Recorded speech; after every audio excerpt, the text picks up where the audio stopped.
जब से रेनॉल्ट ने अपनी डस्टर लॉन्च करी है, हर कोई कह रहा है रेनॉल्ट ने कमबैक कर लिया है और आपको इस नई वाली डस्टर के रिव्यूज की हजारों वीडियो मिल जाएगी यूट्यूब के ऊपर। लेकिन इस वीडियो में आज मैं आपको एक ऑनेस्ट रिव्यू देने वाला हूँ इस गाड़ी का, क्यों आपको ये गाड़ी खरीदनी चाहिए और क्यों नहीं। और साथ ही में इस वीडियो में हम इस गाड़ी के प्रॉस और कॉन्स दोनों के बारे में बात करेंगे। तो बिना किसी देरी के चलते हैं वीडियो के अंदर।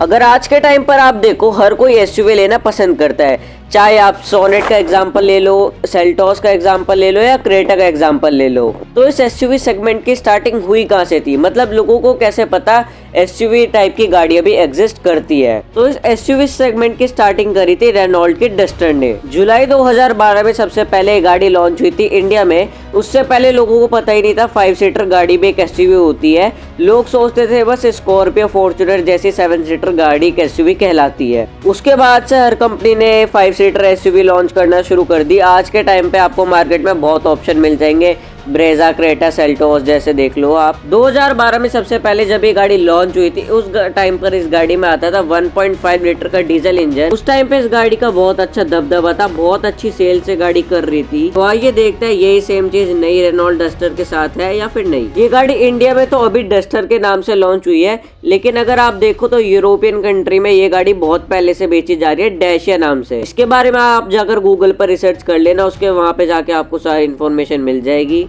सबसे पहले अगर फ्रंट से आप इस गाड़ी को देखते हो तो बॉडी शेपिंग आपको पुरानी वाली डस्टर जैसी थोड़ी बहुत लगेगी, पर एलिमेंट्स जो है वो सारे चेंज कर दिए गए हैं इस गाड़ी। सबसे पहले आप फ्रंट में बीच में देखो तो ये डस्टर की बैचिंग दे रखी है एक बड़ी सी, जैसी सेम आपको ये टाटा सीरा में मिलती है। और हेडलाइट की अगर बात करें तो टोटल एलईडीज में मिलेगी। और इसके ऊपर आप देखो तो ये DRL है और यही इंडिकेटर लाइट्स की तरह काम करेगी। और इसके नीचे मिलता है ये एयर डैम्प्स, जो कि एक बहुत अच्छा फीचर है टायर को ठंडा रखने के लिए। 4 पार्किंग सेंसर मिलेंगे, साथ ही में एक छोटा सा कैमरा। और साथ ही में इस गाड़ी में आता है ADAS लेवल 2, तो इसका कैमरा आपको ये सामने देखने के लिए मिल जाएगा। और बोनेट के डिजाइन पर बहुत रफ एंड टफ सी लुक देने की कोशिश करी है गाड़ी में। इसकी बहुत सिंपल सी मिल जाएगी, सेम पुरानी रेनॉल्ट डस्टर वाली, ये अभी तक चेंज नहीं हुई है। लॉक का बटन, अनलॉक का बटन, यहाँ से आपका बूट ओपन हो जाएगा और ये हेडलाइट ऑन करने का बटन भी है। और पीछे की तरफ अगर आप चलोगे तो सबसे पहले आपको इलेक्ट्रॉनिक टेलगेट देखने को मिलेगा। बूट स्पेस इस गाड़ी में बहुत ही बड़ा मिलता है, 580 लीटर का, वो भी पार्शल ट्रे के साथ, जो कि आप रिमूव कर सकते हो अगर आप चाहो तो। बूट स्पेस तो इस गाड़ी में सेगमेंट में सबसे ज्यादा है। अगर क्रेटा सेल्टोस में आप देखो तो उनमें 400 के आसपास मिलता है। साइड में जैक का ऑप्शन दिया गया है, पर लेकिन अगर आप इस गाड़ी के नीचे देखो स्पेयर व्हील नहीं दिया गया है, वो ऑप्शनल है। अगर आपको खरीदना है तो आपको उसके अलग से चार्जेस मिलेंगे। पर हालांकि इन्होंने एक किट दी है टायर रिपेयर करने के लिए, जो कि आप कह सकते हो कंपनी ने यहाँ कॉस्ट कटिंग करने की कोशिश कर रही है। और पीछे भी आपको बीच में वाइट सी डस्टर की बैजिंग देखने को मिलेगी। और साइड में जो भी आप इंजन ऑप्शन खरीदोगे उसकी बैजिंग मिलेगी। साइड से अगर आप देखो तो एक रफ एंड टफ एसयूवी वाली लुक आ रही है। हाइट भी इस गाड़ी की अच्छी खासी है, आप ये नहीं कह सकते कि एक छोटी मोटी एसयूवी है। सेगमेंट में सबसे ज्यादा हाइट आपको ये गाड़ी ऑफर करती है। ऊपर रूफ रेल पर डस्टर की बैचिंग मिलेगी। और अगर आप इसका आइकॉनिक वर्जन लेते हो तो साइड में ड्रॉर्स पर एक बड़ी सी बैचिंग लगा कर देंगे आइकॉनिक की भी। और अलॉय व्हील पर अगर आप ध्यान दे तो ये टॉप एंड वेरिएंट है, इसमें आपको मिलता है 18 इंचेस के ब्लैक कलर के अलॉय व्हील्स। और अगर आप इसके नीचे वाले वेरिएंट में जाओगे तो उसमें आपको मिलेंगे 17 इंचेस के अलॉय व्हील्स। ORVM इस गाड़ी में शार्प स्पोर्टी लुक्स के साथ आते हैं। साथ ही में आपको यहाँ पे एक कैमरा मिल जाएगा और ये LED इंडिकेटर्स। पीछे वाले डोर पे आपको ये इस टाइप के हैंडल्स मिलेंगे, जैसे आपको स्विफ्ट में देखने को मिलता है, जो कि बहुत चीप फील होते हैं। ये गाड़ी खाली पेट्रोल वर्जन में आती है, तो यहाँ से आप इस गाड़ी में पेट्रोल डलवा सकते हो। और E20 पेट्रोल इस गाड़ी में कंपनी रिकमेंड करती है। प्लस में अगर आप पीछे देखो तो पीछे कनेक्टेड टेल लाइट मिलते हैं, उसके नीचे क्रोम पार्ट, वाइपर, डिफॉगर और साथ ही में नीचे 360 डिग्री कैमरा। पीछे भी आपको 4 पार्किंग सेंसर्स मिलते हैं। नीचे देखोगे तो एकदम फ्लैट सिस्टम मिलेगा, कुछ भी ऐसा आपको नहीं मिलेगा स्पेयर व्हील वगैरह गाड़ी में आपको। और साथ ही में ऑल 4 डिस्क ब्रेक्स भी मिल रही है, चारों टायर में अच्छी कंपनी की डिस्क ब्रेक दी गई है। और अब चलते हैं गाड़ी के मेन पार्ट की तरफ, गाड़ी के इंजन की तरफ। पुरानी वाली डस्टर में मैंने आपको ऑलरेडी बता दिया 1.5 लीटर का डीजल इंजन मिलता था। सबसे पहले बोनेट में अगर आप देखो सबसे बेस्ट पार्ट ये है, हाइड्रोलिक बोनेट देखने को मिलता है। इस वाली डस्टर में आपको 3 इंजन ऑप्शन देखने को मिलते हैं। 1.0 लीटर का टर्बोचार्ज पेट्रोल इंजन, दूसरा 1.3 लीटर का टर्बोचार्ज पेट्रोल इंजन और लास्ट इनका सबसे पावरफुल 1.8 लीटर का हाइब्रिड इंजन। और इस गाड़ी के इंजन के सबसे बेस्ट पार्ट ये है, इस गाड़ी का जो इंजन डिजाइन किया गया है रेनॉल्ट कंपनी ने एक मर्सिडीज कंपनी के साथ मिलकर बनाया है। मतलब प्रॉपर इंजन आपको मर्सिडीज वाला नहीं मिलेगा, पर मर्सिडीज के इंजन के थोड़े बहुत एलिमेंट्स इस गाड़ी के इंजन में ऐड करे गए हैं। तो इंजन है इस गाड़ी का आपको ड्राइविंग करते वक्त बहुत स्मूथ और लाइट फील होगा।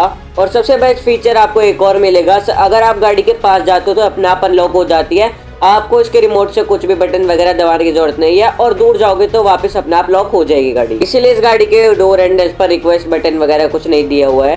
और अगर आप गाड़ी के अंदर एंटर करते हो तो आप नोटिस करोगे इस गाड़ी के क्लस्टर पर और इंफोटेनमेंट पर एक बहुत ही कूल एनिमेशन बनी हुई आती है, जो देखने में बहुत ही ज्यादा अच्छी लगती है। और अब बात करते हैं भाई क्वालिटी की। क्या इंडिया में भी इस गाड़ी में वही क्वालिटी मिल रही है जो यूरोपियन कंट्रीज ऑफर कर रही है? तो ऑनेस्ट आंसर इज 100% यस। बहुत ही अच्छी क्वालिटी का यूज करा गया है इस गाड़ी में, सेम जो यूरोपियन कंट्री में आपको देखने को मिलेगी। और अगर आप यहाँ पर ऊपर देखो तो कार्बन फाइबर का भी यूज करा गया है। और चारों विंडोज गाड़ी में one touch up and down मिलती है। और ये इसके ऊपर दिए हुए इसके ORVM के कंट्रोल। और अगर आप नोटिस करो तो पूरी गाड़ी में इस टाइप की स्ट्रिचिंग दी गई है इंटीरियर में, जो कि बहुत स्पोर्टी लुक दे रही है। और यहाँ से इस गाड़ी की सीट आप इलेक्ट्रॉनिकली एडजस्ट कर सकते हो। प्लस में इस गाड़ी में आपको वेंटिलेटेड सीट्स मिलती है, वेंटिलेशन का बटन यहाँ दिया हुआ है। साथ ही में आपको इस गाड़ी में मिलती है लेदर रैक सीट्स। और जब आप गाड़ी के अंदर बैठते हो तब मिलती है मेन फील। गाड़ी को अंदर से पूरा चेंज कर दिया है, चाहे आप बात करो स्टीयरिंग व्हील की, इंफोटेनमेंट की, या फिर डिजिटल इंस्ट्रूमेंट क्लस्टर की। इंजन स्टार्ट स्टॉप का बटन यहाँ नीचे कोने में दिया हुआ है। और अगर आप ड्राइव करते वक्त देखोगे तो इस गाड़ी का स्टीयरिंग बहुत ही ज्यादा लाइट है। स्टीयरिंग के लेफ्ट हैंड साइड पे आपको क्रूज कंट्रोल और वॉल्यूम वगैरह के कंट्रोल मिलेंगे, और राइट हैंड साइड पे आपको सारे डिजिटल इंस्ट्रूमेंट क्लस्टर के कंट्रोल्स मिलेंगे। और इंटीरियर में भी इस गाड़ी में अच्छे खासे पियानो ब्रेक का यूज करा गया है। वाइपर और हेडलाइट के कंट्रोल आपको वही नॉर्मल मिलेंगे, नॉब मिलेगा ये। और इस गाड़ी का जो डिजिटल इंस्ट्रूमेंट क्लस्टर है वो बहुत ही ज्यादा यूनिक है, देखने में बहुत बढ़िया लग रहा है। और थीम जो इस गाड़ी के क्लस्टर की डिजाइन करी गई है वो भी बहुत बढ़िया लग रही है। और जिस तरीके से ये एनिमेशन बनी आती है वो तो और भी ज्यादा बढ़िया लगता है। गूगल मैप्स, स्पॉटिफाई वगैरह इस गाड़ी में इनबिल्ड आता है, जैसे दूसरी गाड़ियों में एप्पल कारप्ले या एंड्रॉइड ऑटो कनेक्ट करना पड़ता है, लेकिन इस गाड़ी में आपको इनबिल्ड मिलता है वो सिस्टम। तो उस चीज के लिए कोई टेंशन लेने की जरूरत नहीं है, सीधे इस गाड़ी से आप यूज कर सकते हो। पर हालांकि अलग से वायरलेस एप्पल कारप्ले और एंड्रॉइड ऑटो मिल रहा है, यहाँ से आप यूज कर सकते हो। और dual zone automatic climate control भी मिलेगा। और स्क्रीन जो इस गाड़ी की आपको कर्व शेप में मिलेगी, जैसे BMW में मिलती है उस टाइप से।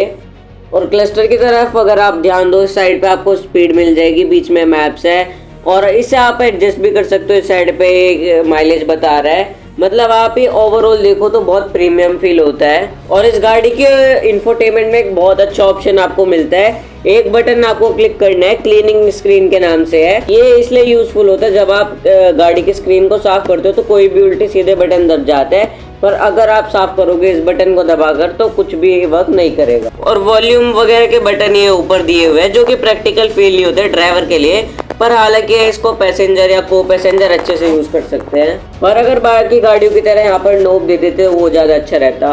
और राइट हैंड साइड के कोने में अगर आप नीचे देखो 3 बटन है, electronic parking brake, electronic auto hold और इलेक्ट्रॉनिक टेलगेट का बटन। और इसी के जस्ट ऊपर ये हाई बीम एडजस्टर यहाँ पर है, और माई सेफ्टी बटन भी यहाँ पर है। अगेन अगर आप देखोगे इसी के अराउंड कार्बन फाइबर का यूज करा गया है, और इसी के कंट्रोल यहाँ पर दिए हुए हैं, यहाँ से आप एडजस्ट कर सकते हो स्पीड वगैरह।